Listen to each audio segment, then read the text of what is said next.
What's up guys, welcome back to McLaren Media, your home for everything cars, photography and videography. And in today's video I'm going to be showing you how to do an oil change on a Ford Fiesta Mark 6 1.6 zetec S TDCI. So let's jump in.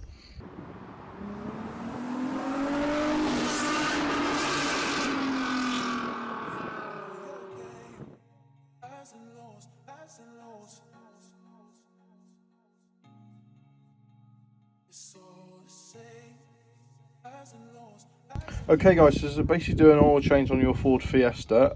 Basically what you're going to need is obviously a jack and some axle stands, some sort of ratchet with an extension and a 21mm socket, that's for the oil drain plug. You're going to need a 27mm socket, that is for the oil filter. That is a huge bolt and nut on that one. You're obviously going to need your engine oil. Always check your recommended spec from the manufacturer of what you need to be using, and some kind of rag just to clean up afterwards. Then one final thing you might need guys is some sort of bucket or an oil drain pan works fine, just to collect the oil when it's coming out of the engine. The first thing to do guys is jack up the car and then secure on some axle stands. Open the bonnet and remove the oil filler cap.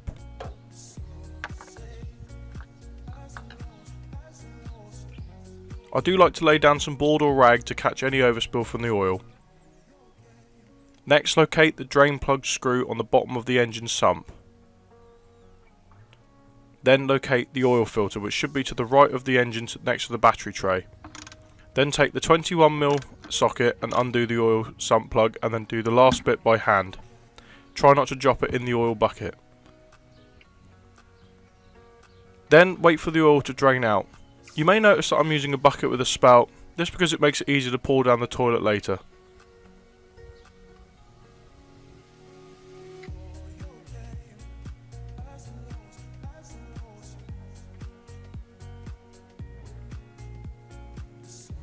It's good to see we actually have some engine oil in the engine still. Next, redo up the sump plug bolt and torque it to spec.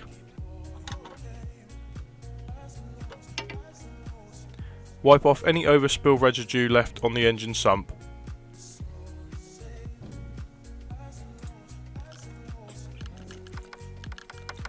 Next, using the 27mm socket, undo the oil filter housing.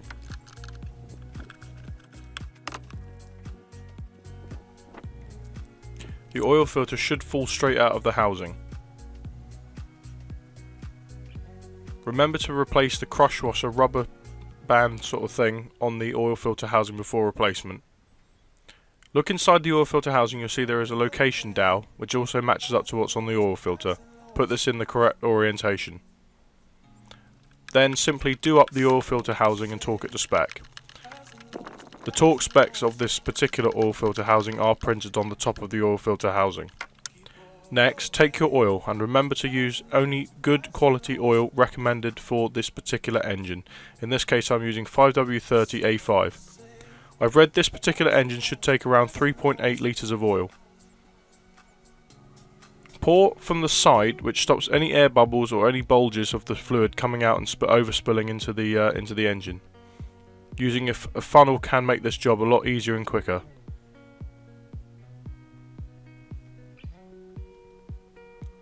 Next, replace the oil filler cap. Then go underneath the engine and check there isn't any leaks, especially around the sump plug. Then start the engine and run it up to temperature. Check for any oil leaks, especially again around the sump plug and around the oil filter. Also check that there isn't any lights on the dashboard or any warning hazards. You may find afterwards you've got nowhere to store the old used engine oil. However, if you just drained out the same amount that you just put in, the old engine oil can go back into the bottle you just used. You can then take it to a recycling centre to be disposed of properly. So there we go guys, that is how to do the oil change on the Mark 6 zetec S 1.6 TDCI. Hope you found that really helpful. Hope you found it interesting. I've got to admit my car runs a hell of a lot better after I've done that oil change. Definitely overdue, and like I always say, oil changes are very important, and I do get a bit sloppy sometimes, but I do change them frequently-ish, but probably not as much as you should, especially on a high mileage car like that. It's approaching 172,000 miles, so you know, giving it in good service, it's how you make the engine last a lot longer. So as anyways guys, I hope you found that video interesting. I hope you've learned something. I hope you can do it yourself. Please let me know if you run into any problems or any snags and that. As always guys, please don't forget to like the video, because it really supports the channel. Please don't forget to hit that subscribe button. We're almost at 500 subscribers. I'm really excited for that number, and as always guys, I will see you in my next video. Cheers.